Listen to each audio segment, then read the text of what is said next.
Great expectations, not the exact words, repeated the gentleman, bitterly. Is that the exact substance? Yes, said Mr. Wopsle. Yes, repeated the stranger, looking round at the rest of the company with his right hand extended towards the witness, Wopsle. And now I ask you what you say to the conscience of that man who, with that passage before his eyes, can lay his head upon his pillow after having pronounced a fellow creature guilty, unheard. We all began to suspect that Mr. Wopsle was not the man we had thought him, and that he was beginning to be found out. And that same man, remember, pursued the gentleman, throwing his finger at Mr. Wopsle heavily. That same man might be summoned as a juryman upon this very trial, and, having thus deeply committed himself, might return to the bosom of his family and lay his head upon his pillow, after deliberately swearing that he would well and truly try the issue joined between our sovereign lord the king and the prisoner at the bar, and would a true verdict give according to the evidence. So help him God! We were all deeply persuaded that the unfortunate Wopsle had gone too far, and had better stop in his reckless career while there was yet time.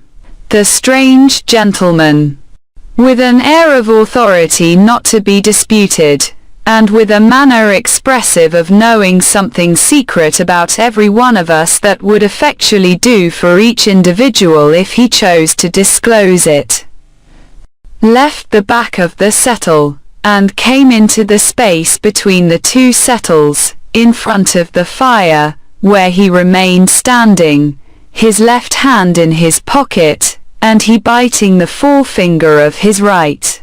From information I have received, said he, looking round at us as we all quailed before him, I have reason to believe there is a blacksmith among you, by name Joseph, or Joe, Gargery. Which is the man? Here is the man, said Joe. The strange gentleman beckoned him out of his place, and Joe went. You have an apprentice, pursued the stranger, commonly known as Pip. Is he here? I am here, I cried. The stranger did not recognize me, but I recognized him as the gentleman I had met on the stairs, on the occasion of my second visit to Miss Havisham. I had known him the moment I saw him looking over the settle, and now that I stood confronting him with his hand upon my shoulder, I checked off again in detail, his large head, his dark complexion, his deep-set eyes, his bushy black eyebrows, his large watch chain, his strong black dots of beard and whisker, and even the smell of scented soap on his great hand. I wish to have a private conference with you too, said he, when he had surveyed me at his leisure. It will take a little time. Perhaps we had better go to your place of residence. I prefer not to anticipate my communication here. You will impart as much or as little of it as you please to your friends afterwards. I have nothing to do with that. Amidst a wondering silence, we three walked out of the Jolly Bargeman, and in a wondering silence walked home.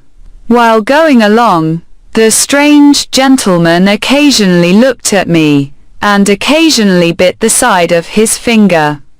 As we neared home, Joe, vaguely acknowledging the occasion as an impressive and ceremonious one, went on ahead to open the front door. Our conference was held in the state parlor, which was feebly lighted by one candle. It began with the strange gentleman sitting down at the table, drawing the candle to him, and looking over some entries in his pocketbook. He then put up the pocketbook and set the candle a little aside. after peering round it into the darkness at Joe and me, to ascertain which was which. "My name," he said, "is Jaggers. And I am a lawyer in London. I am pretty well known. I have unusual business to transact with you, and I commence by explaining that it is not of my originating. If my advice had been asked, I should not have been here. It was not asked, and you see me here. What I have to do as the confidential agent of another, I do. No less. No more." Finding that he could not see us very well from where he sat, he got up, and threw one leg over the back of a chair and leaned upon it, thus having one foot on the seat of the chair, and one foot on the ground. "Now, Joseph Gargery, I am the bearer of an offer to relieve you of this young fellow your apprentice. You would not object to cancel his indentures, at his request and for his good.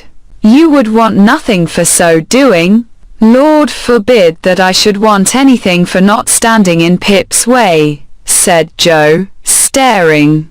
"Lord forbidding is pious, but not to the purpose," returned Mr. Jaggers. "The question is, would you want anything? Do you want anything?"